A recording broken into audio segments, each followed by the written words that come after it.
Yo, from Mizizi to the core.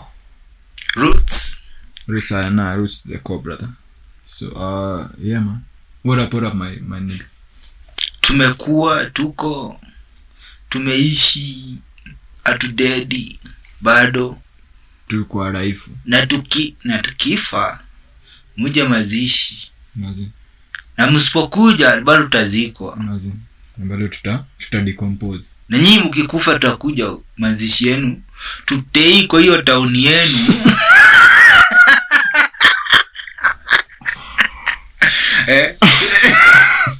your uncles will have nothing to drink that day. Utabaki tumepita nayo.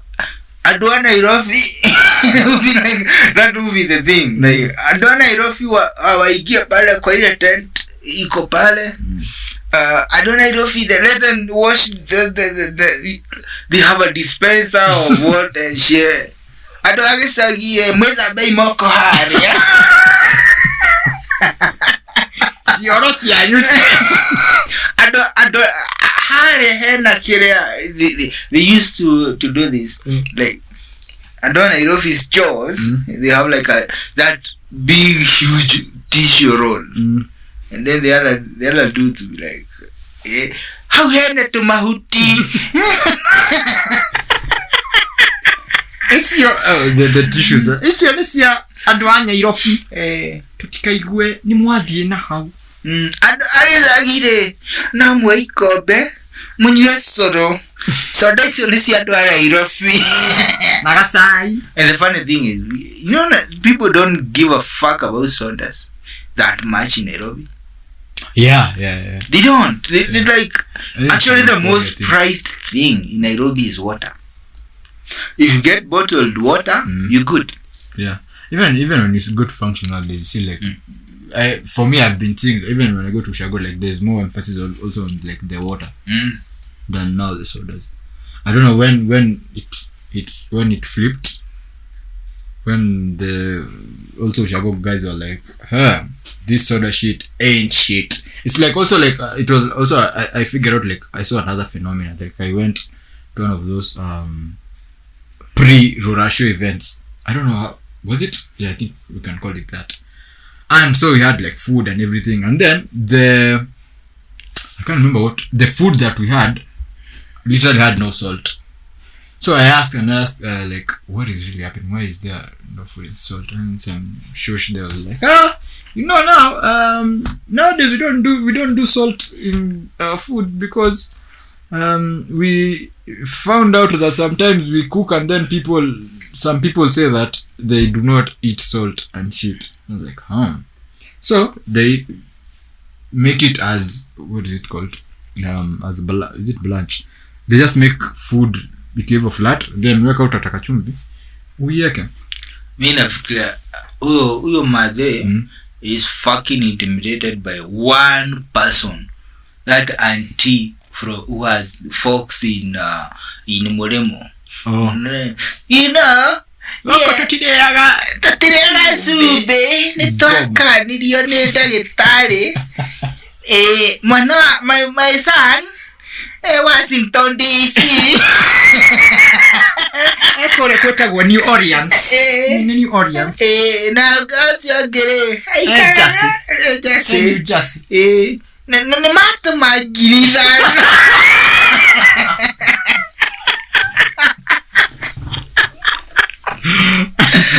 you're so fucked up.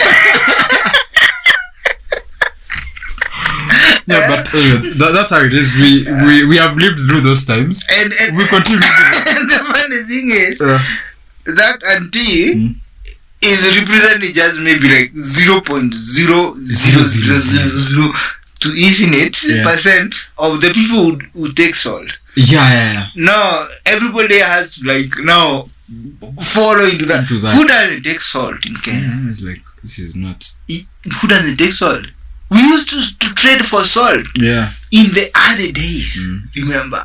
Yeah. Remember like Magadi the kwanza chumvi iko kwa ocean. Gine Magadi. Sijui chumvi iko kila mahali. We've been living with salt And then you're here telling me not to take salt because of auntie of adakame US. No boy, umbwa. Mwana kwa just those people, but we still love them. We have a lot of love for the brothers and the aunties. They kind of, if you really think about them, me I always take them for like entertainment purposes. Anytime I just see that part of there's someone ametoka, let me put it at least in whatever, in Kiswahili or English. There's someone from the States, someone the UK who has graced our occasion. Me, every time I just see that thing, I'm like, I thought it would be a boring occasion, but now I have entertainment. Let me sit properly and listen to the amount of bullshit that is about to come. And then I end up laughing my ass out because a lot of things that they say are just some stupid ass shit. The guy will be like, my name is Joanna. I came from Wales. Yeah. Plus the nose has to be there. Yeah, I come from Wales and I'm here representing my family. Yeah. Then I'm like, you just left the other day. You're gonna left the other day and he's like now talking like fucking. Even Welsh people don't talk like that. Yeah, they don't. Even like the Welsh people have their own language that is weird as fuck. Diolch. They talk some weird language. No, we always have a problem with these people because there is no guy who goes to Delhi and comes to us and like, what is this now? I knew that shit. My name is I'm called a Fantas.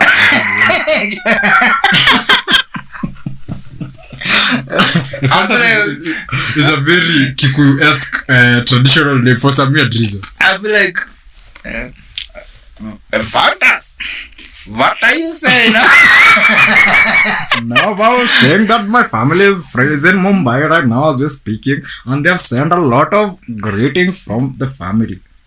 No, your sentence ended so fast. Yeah. You should go on.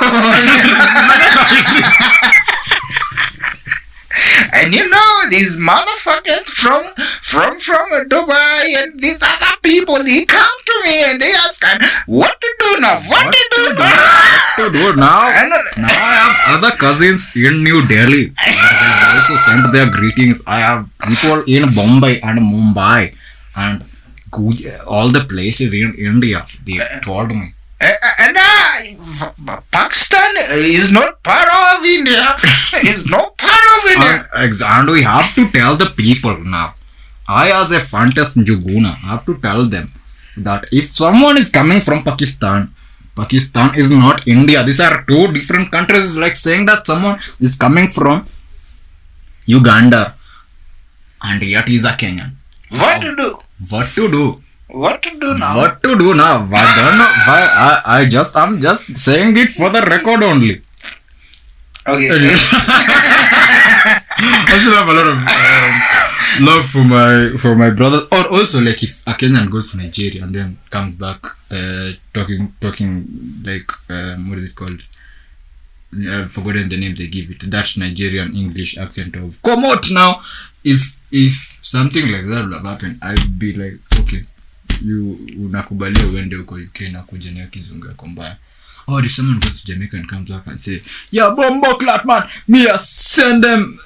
If it was like that, I'd be like, okay, we can work with something. We can work with but why? Bombo clat.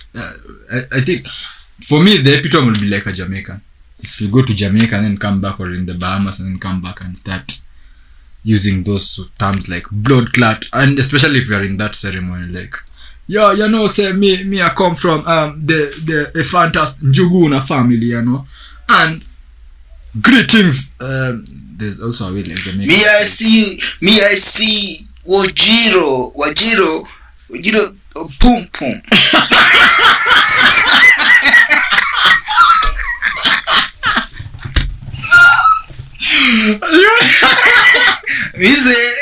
Me bombo clat. Me watch and see. Me see the Wajiro pum pum.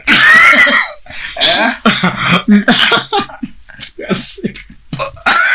Me say hard. Bombo clatting this. Power. I want this, man. I want you to have the biggest pum pum in the party.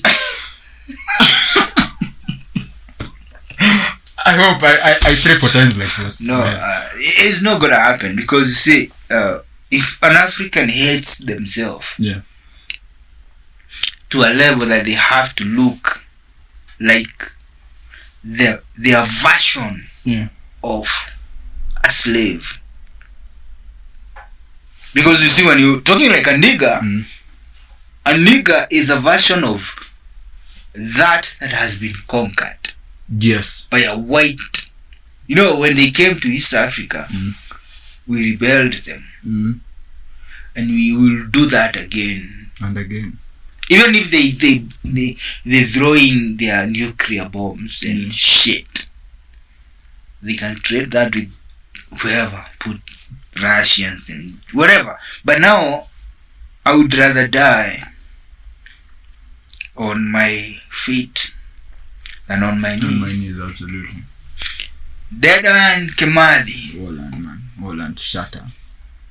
And a big shout out to that dude. The realest motherfucker. Nigger from. No, nigger. The realest human being to ever step on Murema. Yeah, that is the real Mrima, dude. Not this shenanigans you're seeing nowadays of Gachagua shit. Rigi and Kindix. Nah, the realest dude was that dude in the 60s. And even earlier dudes who and JM Karaoke. Yeah. And Kenneth Matiba. The niggas who actually give a shit about the mountain, as it was said. But these ones of right now, it's simply because they're not getting their share of the loot. So now they start bringing in agendas. But bro, nah. Mrima forever. The thieves have come together in the mountain to present their skills. Some are complaining, some are throwing in their dice. The ones that are winning are silent. Yeah. The ones that are losing are shouting. Yeah. So here we are. Yeah, they can go and shit themselves for all we care. The good thing is I'm seeing also like the people are also seeing through their bullshit, which is absolutely lovely to watch. Call them out for their fucking bullshit. There is a saying they say, Uroheada ugesoga. That means when you are sleeping, your stomach gets on fire and you don't know, and then you die. So you don't have a place to put your food. Even if you didn't die. Yeah, you can't. You can't eat. That's a good one. Me, I have one also. Shono Neini. That one is the best one. Your liver, my liver is fucked up. I take a lot of vacuum. No, apparently from for them. The theories that oh man, you know what, Jojo, that fucked up colonialist. Yeah, the suit guy. Yeah, the suit guy died at a very old age, and he used to take beer every night. He never skipped a day. I always say there's that saying of what is that saying of the way you want at the evil to die but they never die,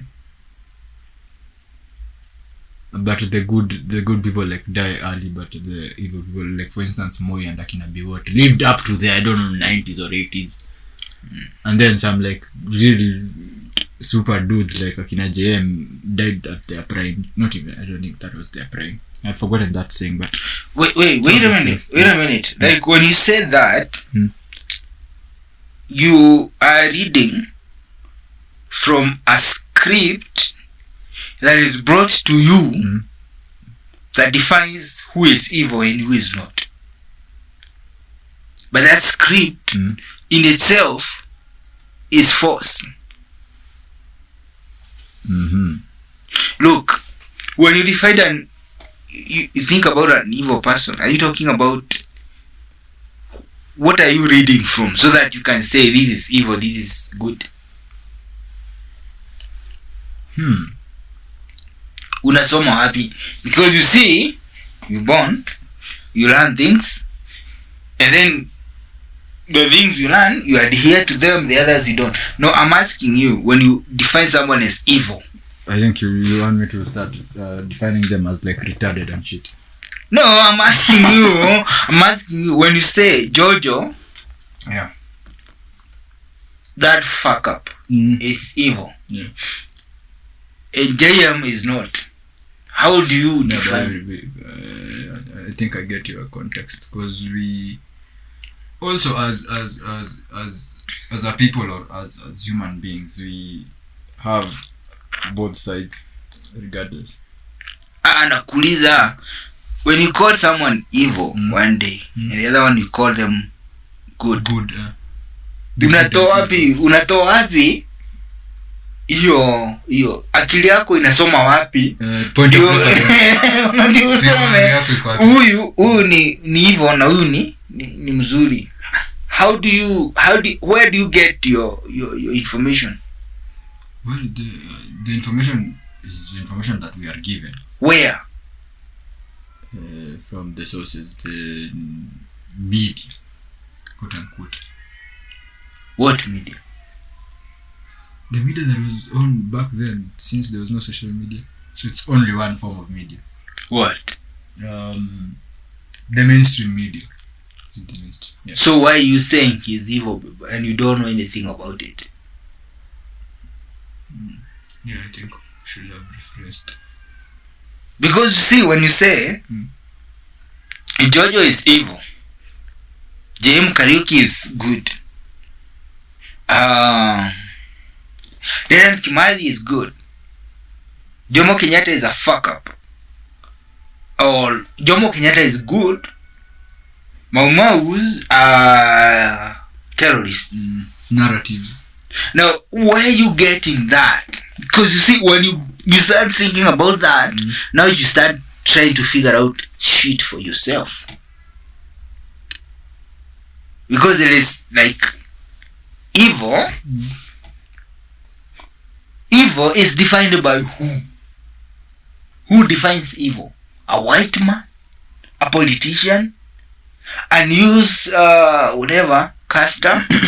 Who defines evil? Yeah, and who says this is evil? A religious person. Who is that? Who is supposed to be given that responsibility to tell us hii ni mbaya, hii ni mzuri, hii ni mbaya. Where you get that? Or is it a paid scientist?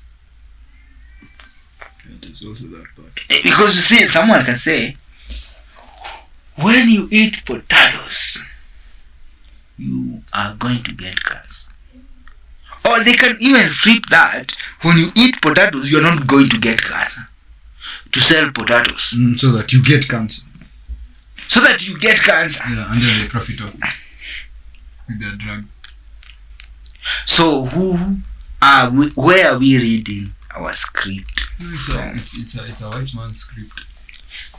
Sasa tukisoma hapo, tukisoma kwa white man, ni kumaanisha kitu yote tuna believe is questionable. Absolutely. And believe doesn't means that you don't know. Yeah. Wewe ni fala. Wewe ni kama umbwa tu, hujui kitu. Mutina, mse.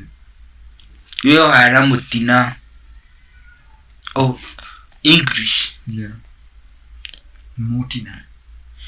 Mutina is is most brown breed of a dog found in Africa. Once you see it, you realize it goes to all parties, weddings. It's everything, including vegetables, bones, mostly bones. Now, I'm trying to say, like, you and the information needs to separate each other for a minute for you to be able to think for yourself. Yeah. Sahii unaweza kuniambia ati huyu msee alikuwa mbaya. Mimi najua aje, sikumuona, sijui life yake, sijui past yake, sijui nini. Huyu msee ana work akisaidia watu fulani. Ni kama sahii Gen Z waliambia Ruto. Si ndio walimwambia? Walimwambia kwa nini? Walikaa chini wakaangalia, fuck this guy. Ile narrative ametupea haiendani na sisi. Haiendani, haibatani, haipandani. Haiendani. Na inkikuwe ze itratwara. Ni urora. Doesn't go with each other. Zuga ni urora modo. Napotea. You sound like some guka from. Ni urora. Oh no. That means you are straying. Now, yes. So what I'm saying is, we need to know where everything that we say comes from. Now, tunaweza ingia kwa story ya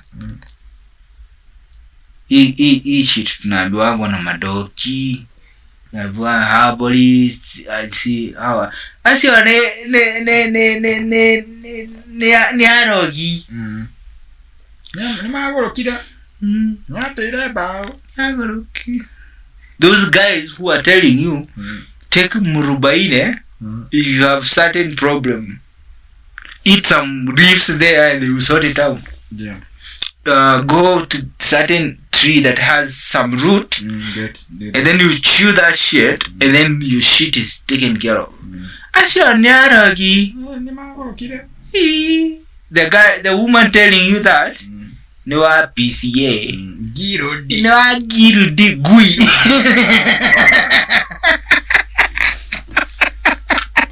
Mama built in the mud.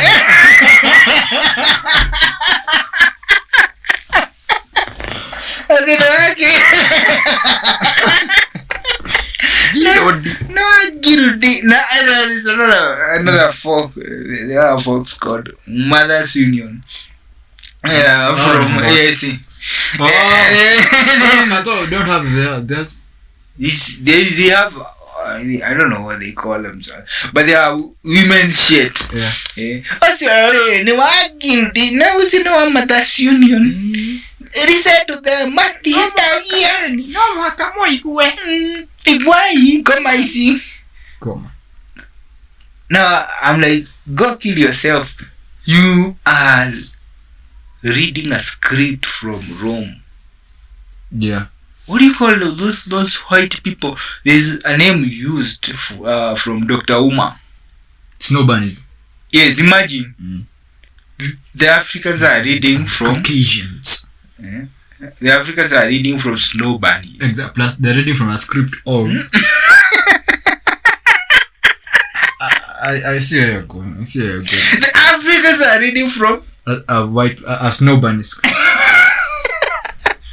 Dude, what you just say, that's $1 million. No, just don't call it $1 million. Million. Gold, whatever. It's like a ton of gold worth. Or 20 tons or whatever. We have enough gold in Africa. I'm just saying, imagine we are reading from that. And now I even have a very funny story. I was watching something and I think it was a medical series, and some, you know, the way like these companies, the medical companies come up with new medicines, quote unquote. So now the doctor, I think it was an oncologist, the doctor who's in charge of the cancer department there. Kuna kabla uendelee, kuna mpox vaccine. We are on mpox. We are the new what do you call it? Guinea pigs. We are the new big guinea pigs for Mpox. The government set billions of dollars. It's a setup, bro. If you can't see this shit, I'm sorry.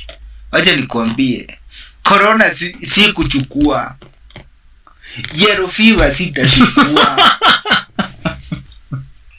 Hata hii Mpox.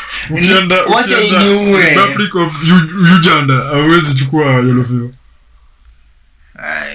Uganda hapa. Let me ask you. Mtu Busia. Bushe. Mtu wa Busia anakuleko kaukari. Na ile zaidi nyingine kuna Mluya pia anakuleko kaukari. Sasa mimi ndio nivuke kwa Mluya mwingine na huyu Mluya mwingine ako side. Huyu Mluya apigwe sindano tena kwa Mluya mwenzake na ni land moja. It makes sense. It's like telling me if I'm vocating from Nyeri to Murang'a, I need to have a vaccine. Even like from exactly. Yeah. Ama Kiambu to Murang'a. So niko pale Ken. They cannot. Tuleto vaccine. Adwakia bu. Nimoka. Mukaigira keno. Mukiro vaccine ya Mpox. Na Mpox. Mogobo. Mogoda. Iketa moichire Murang'a. Mwape mozizo gabanza. No, you have to do what are they called? Captions for this.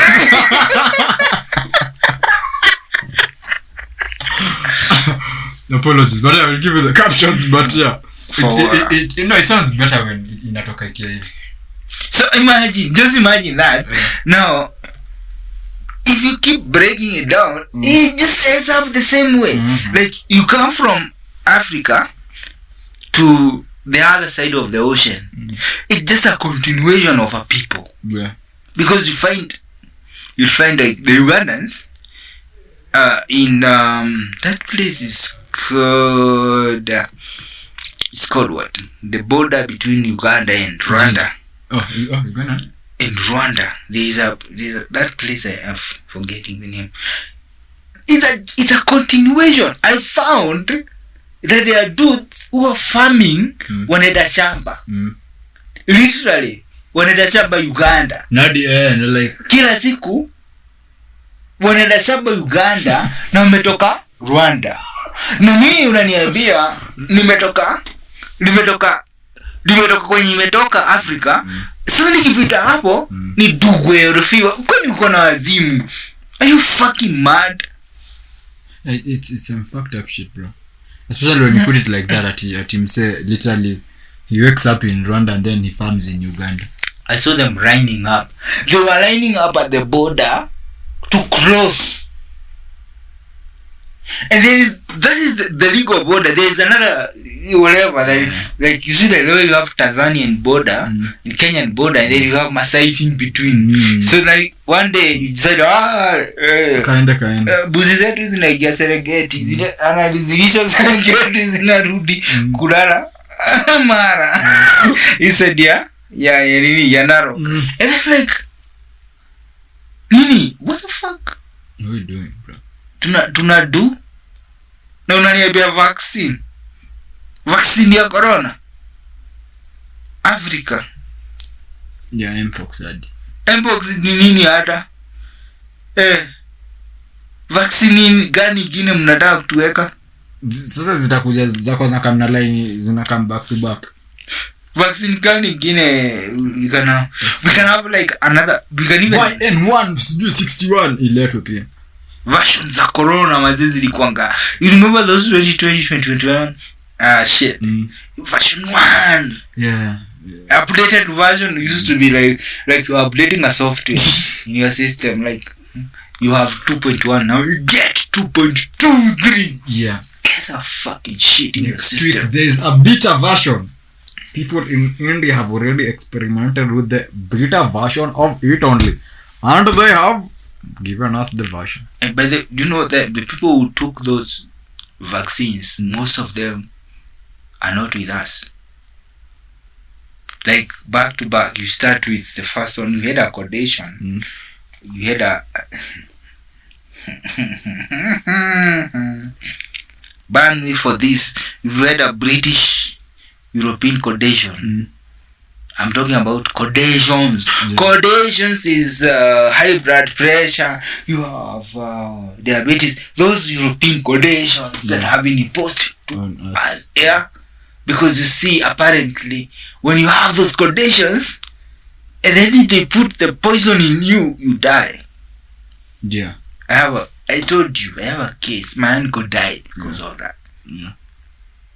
One of my friends who is like around Gen X, one of the Gen X beach was bedridden for 7 days after taking the first vaccine. She couldn't find it. She was just there. I was like, sichukui kitu, wacha ni dedi. Tunaenda wacha tuende bud. Kwani kudedi ini? Kudedi kwani is the only thing that is assured. Utaenda jo. So now that brings back to you. Oh yeah, as I was saying, like what was I saying? The doctor shit. So I was watching this series and these cures from these big companies, they're like, so they had brought a cure, I don't know, for one of the cancers. Then the doctor, I think she was black, she said that she rejected that medicine because all of the test subjects, the guinea pigs that had been whatever, they had, you know the meaning of the guinea pig, that had experimented on that drug, because what happens is you do a new drug, you take it to the FDA, they have to approve it and shit, and they give it to the hospitals, they run a trial, blah blah blah blah, like that, then it's given as an official medicine. So and by the as you continue, they skipped all that for corona. Absolutely. Oh good. Yeah, actually that's a really good point. So this doctor said that I'm not going to accept this medicine because in those trials there's not even one black person, but yet I have to use this same whatever cure or healing. I don't know, I was being told the other day you can't be saying there's a cure for cancer. This healing, you can also use it for black people and it will work the same. And this doctor was like, nah, I'm not going to use it. I'd rather it being and I thought really about it, because I was like, if we have to experiment with these cures and shit and whatever, and a lot of these companies that are making these drugs, they're making them for profit, you should kind of first understand. And wow, I was even having a conversation with one of my friends the other day, and she was telling me that, quote unquote, it's like she works for the further up top big pharma. And I was just telling her of like an alternative form of treatment of using, like, for instance, as you're saying, like the morobainis and stuff. I was like, yeah, I kind of understand, but now like I'm in this system of like the big pharma, so it's one of those days. So I really thought about it, and I really thought about sometimes the information that we sometimes are given in hospitals, and some of the cures they are really, or medicines, they are really not sometimes even made for us. That's why we find also you either get sicker or sometimes shit goes down literally. So case in point, I was also having another conversation. I think this week I've had a lot of medical conversations with people. So I had a conversation with someone, and they're telling me they had introduced a doctor whose father had a problem, and he was looking for a permanent solution. So he introduced the doctor to an alternative form of medicine that is not really medicine, some other form. In some weird way, the dad actually got healed from the alternative form of medicine. And now this friend of mine now was asking the doctor, see, now you go prescribe to your patients this alternative form of medicine so that they also get cured. Then the doctor looked at that person flat in there and told them, I can't Why? If these people don't come for their diabetes medicine the next day or the high blood pressure meds, I am not in business. Then we ask ourselves the question of, so now health is a business, quote unquote. It is. Always has been. We really had like a moment of what is it called? Like what is it called? Not euphoria. I've forgotten that name. And it's Eureka moment. Yes. And I was like, so you'd see your father, he's cured of all that shit that has been disturbing, but you would want that for some other person. Sikia. Wacha nikupatie breakdown. My experience. Yeah. Me mwenyewe. You know the way I have those high moments when not high like kukunywa ama kulewa mani. I'm talking about like job pressure. Niko na kazi mingi inanisubua. Kila kitu ilikuwa imekuja at the same time. My deadlines. Yeah, my deadline. So what I did, I went to the previous day. I went to club just to ease out this shit.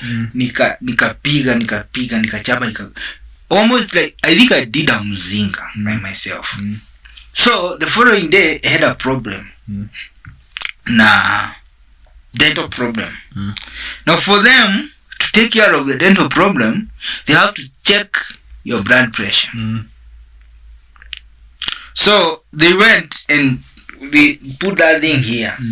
I'm like, okay, fine, put the thing. I don't give a fuck. Just put the thing, and I just need you to check my tooth. And then they say like, no, this thing is too not correct. And I was like 140/90. Bombo clad. 140/90, and then they normally accept the highest should be 120. 120/80. Yeah, 120. 120/80. That is the blood pressure. Now you see, completely my antennas are high up. My stress levels are high up, and I'm like there in whatever in that thing. And they're like, no, we can't deal with you. You know, the moment we just pluck out anything, blood itatoka tu ikiendanga. And like, me? Do you understand my routine? My routine is pretty healthy for me. Comes to exercise programs. Like, I stick to my schedule. By that time, other system I go and clean out your car. I could feel it. So fast forward, I see another doctor explaining about high blood pressure and heart rate as paralysis. Now I'm trying to talk about you talking about the study that was done in Europe, and now the study that was, how does it relate to us? Exactly. Now the guy was saying, I see a lot of above 90, above that 140 here, and those guys are fine. Those Africans and Asians, but a European with the same would die of a heart attack. Absolutely. And I'm like,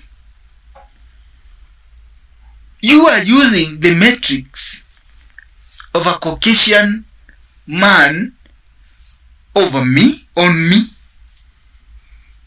and you are using the same now to prescribe meds. To me meds of developed in those winter places, those places that have cold weather and no melanin and everything.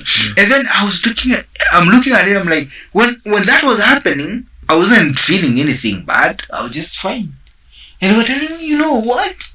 People like you collapses and die. I'm like, what the fuck are you saying? I cannot die because of something that you're talking about. Yeah. because I had pain on my tooth, and I was thinking about now 3 things. 3 things are pressure points. 1, kazi. 2, pain. Yeah. And 3, I am thinking about the stress. The stress that has been there is building up. And I'm now ovary. The blood and the heart rate. The heart rate is a bit high. When I left that facility, I told them, you know what? I'm getting this shit down. You know what I need to do? I said, fuck, I'm doing 50-kilometer ride. Just that. I could sweat, relax, you know the way. Yeah, plus everything about riding and all that.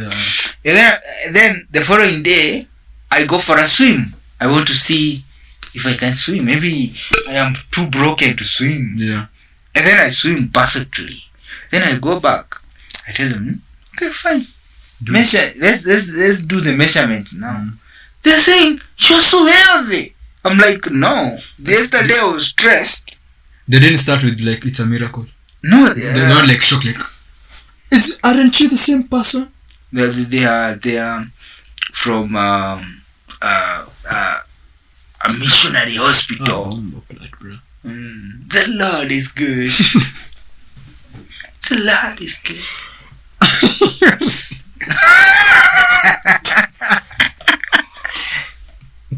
But I was on a bike for 50 kilometers. Yeah. And I did some swimming. You know, swimming makes you flow blood and everything. And I was like, Kube, even the prescriptions are wrong. Yeah.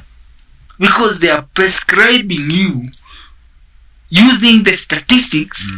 The guinea pig was a white man. Exactly. And a white man is weak. Yes. Because nature suggests so. Imagine a guy who is being tormented by the sun. Bro. Jua imtaki mazuri. When if you do some small maths, you'll know like even there are places like in Africa where they used to see the sun as a god. Like Papa Chimi, jua haikupendi. Mama Chimi, jua inakupenda sana juu. So I'm saying like the statistics that we are using, or the researches and all those things that we are using on us is not for us. Already biased. The odds have been stacked against you already. Already haikufanywa kwa tropics. Si tuko kwa tropics. Kuja ufanye research hapa kwa tropics. Mimi naweza kula viazi miaka 20 na si develop cancer. Mimi naweza kula viazi na nikue nikimaliza kukula hiyo viazi naenda 20 kilometers kwa mguu kama mkale mwenye raha duka 15 kilometers from the home. Hata shule. Kuju kunini maji, kutafuta maji. Imagine a Turkana looking for water is being given a prescription of a white fat piece of shit. Imagine a white ass motherfucker in I was looking for that name. I just wanted it to come. in a place somewhere in Iceland. Yeah. Hiyo statistic inatumika kusaidia Msomali. Imagine ama mselekati ya coast. Baharia ni sola buda ni wazimu. Baharia anauliza bahari yake. Bahala yake iko na medicine gani? Wewe iko na dawa ya pressure. Mimi anaambia na daktari mimi ako na pressure. Mimi ako na pressure. Iko dawa gani ya pressure? Iko dawa ya pressure. Hii utakunywa mara 2 kwa siku. Ana inject poison into his system. Yenye haigiani na yeye kuswewa. So inamharibu to a point, because you see kulingana na the severity of that toxin. the toxicity of that medicine. The toxicity of a city. I wanted to go that part. Yeah. Yeah, those Albanians are awesome. That toxins is part the body of ule European. Unajua kwanza amekula pizza, amekula pigs. Yeah, in short anaishi ndani ya toxins. Amekula frozen chicken for 3 months. Amekula yani yeye ni poison. Yeah, ukimwangalia tu hivi. And that's why they make some very stupid policies. Ukimwangalia tu hivi, that dude is like a walking dead. He's walking dead. He's a walking time bomb of toxins. Yeah. Boris Johnson.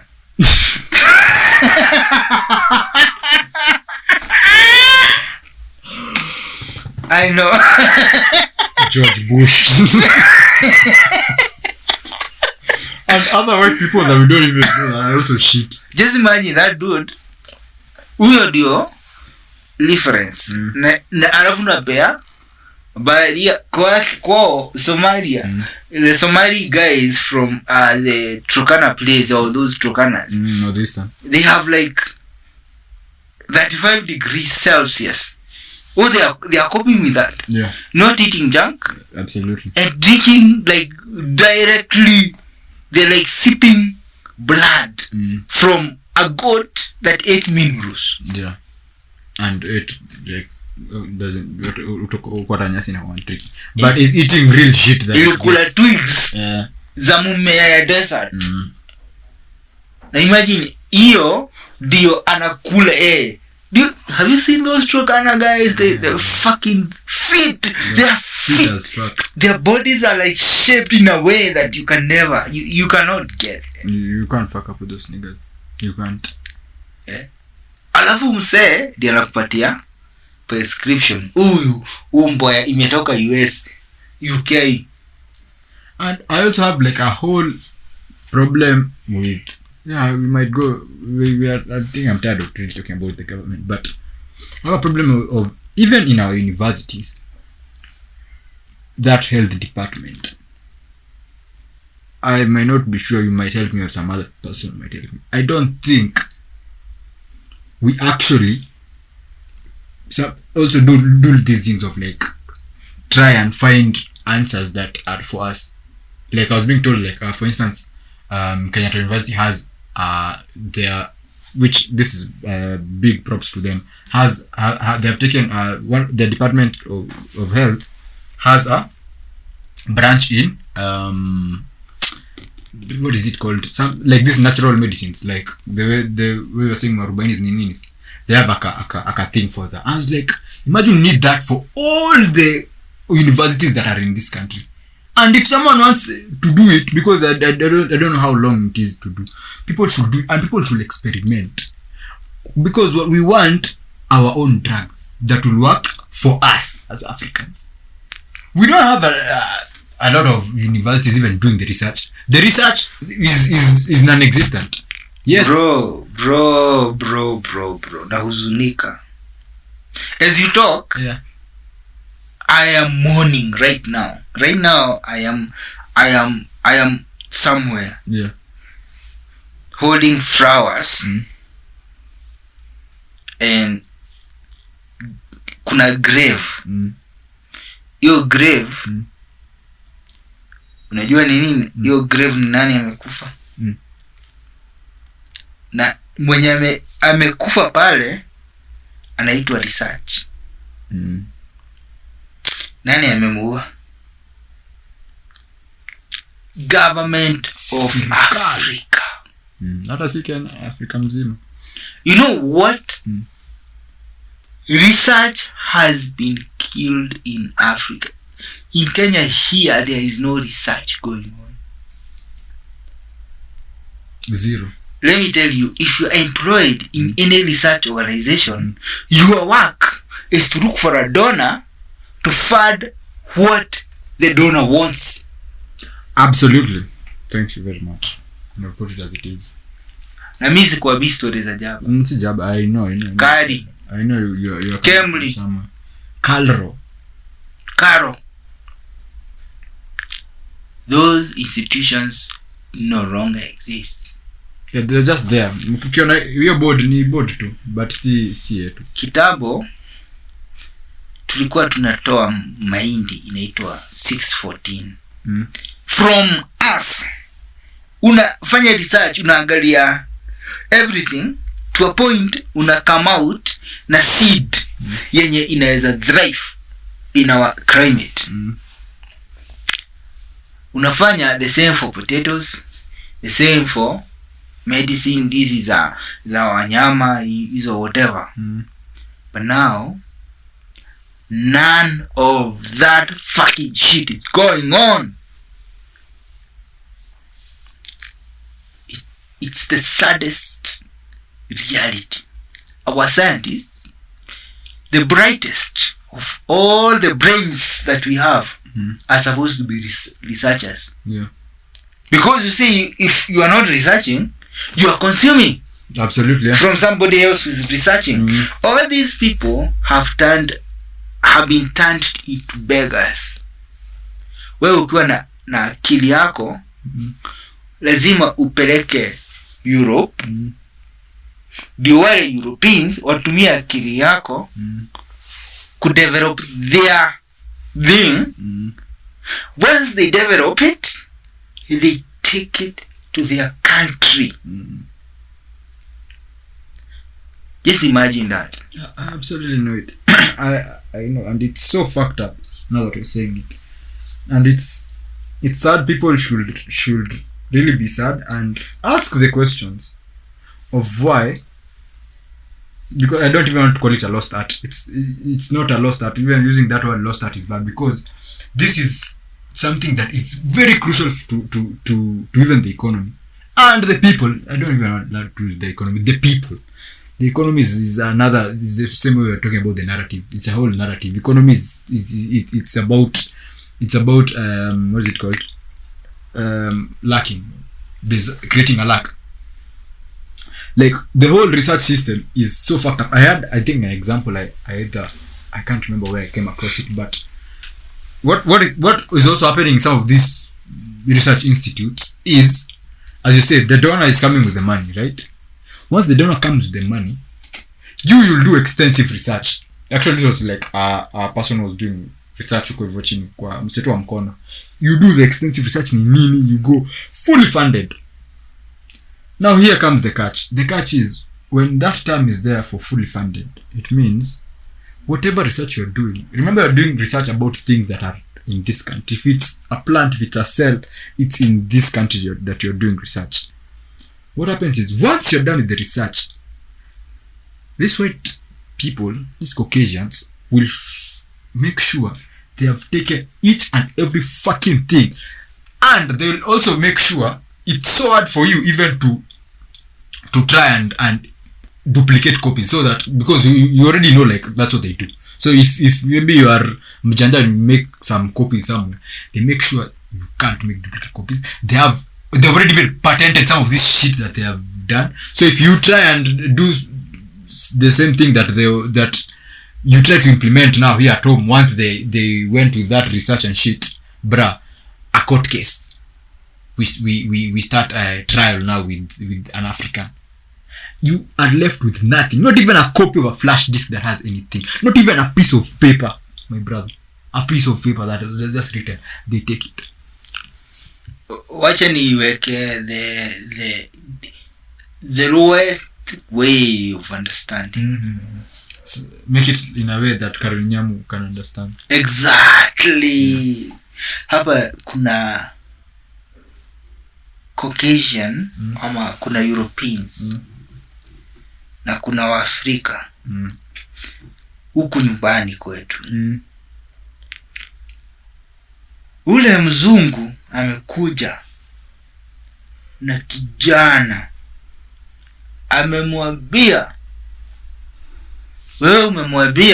wewe ukiwa Mwafrika, kwangu sijui kwa nini niko na shida na bibi yangu. Anakuambia wewe, huyo mzungu mwanaume, wacha niingie kwa bedroom na bibi yako. nione shida paliko. Lakini wewe usigie kwa ile Singe kwa mix, singe kwa bedroom. Ule ameshafanya mambo yake na bibi yako. Na hana limit. Amegia mpaka ameweka mpaka kuko kwa simu tu. Mazi. He's didding that shit. Yes. Alafu akishamaliza anakuambia ile siku utataka kujua mambo ya bibi yako utanipigia. Na atakwambia ile kitu wewe unataka kusikia. Si ile kitu amefind out. Yeah. So nani bibi yako ni wa nani? Who's fooling who? Bibi yako ni wa nani? Bibi yangu ni bibi yangu. Si wako? Ni ule mtu juu, ule mtu ameingia simu tu, wewe ushaingia simu tu.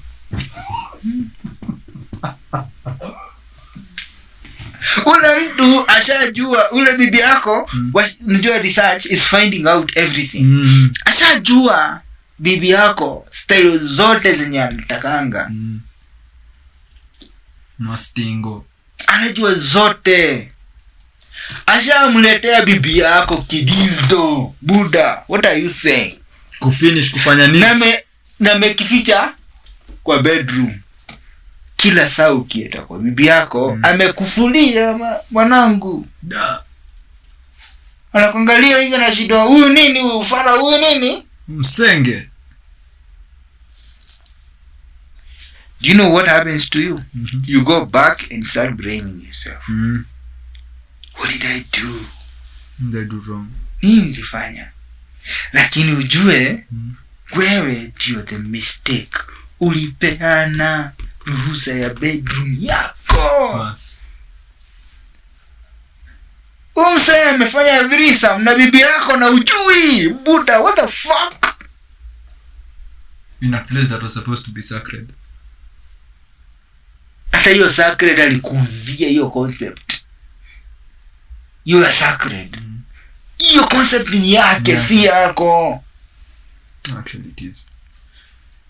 So say what is happening is like if you take out the finding out where the problem is, that means you have taken also fixing the solution as you want.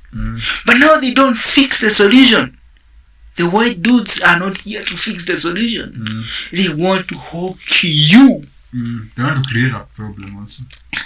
Uni drug sera, uni Pedra. Anataka kukuhook kwa a product yenye utabai jitoa kwake. Madoya. Use amekuweka kwa nini?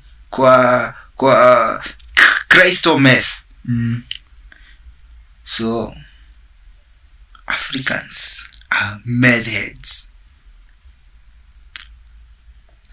African governments are mad fucking heads. I think also for the governments they are also they always go there now anymore. Now they are thrown in. Shayuna umbwa. Like we explained about the concept of ubwakle the other time. Umbwa usipoifeed inakasirika ama inabweka. So akibweka mzuku wako hapo. Hey, Tommy, come on. And then unatingisha kamkia kako na una smile, unaruka, unarushua nini kamfupa. Lakini ashakula nyama. Wewe si ni umbwa. That is what is happening now as we speak. Umewa research, umewa brains zenu ndio zinatumika ku develop Europe. Are you saying we are more stupid than them? No, we are gullible. We are politicians. No wonder sisi ni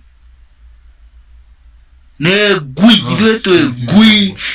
Can even all governments are supposed to stand together and say, idue African Union tuegui, we are the biggest of dogs. Tuegui Keto muinainiria mutingo Tupatie mfupa. Mutoikeria kahende. We do not need to go that road anymore. We are equal and even more equal than any other citizen or any other human being in this world. Civilization started here. Humanity started here. Everything that is known, the mathematics, the culture, the construction, we have pyramids. The engineering, everything, bro. They are not in Europe. We don't the have culture, the sports here, bro.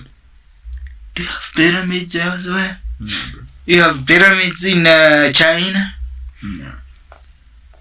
The only thing they did is the Great Wall of China. Do you have anything like that in the whole of America? No. They are here.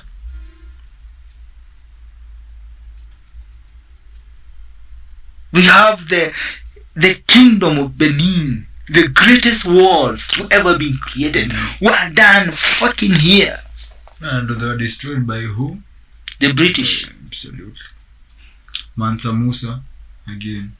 The richest man ever to exist was here. The best to ever do it. Arafu kuna maumbwa zinaitwa politicians.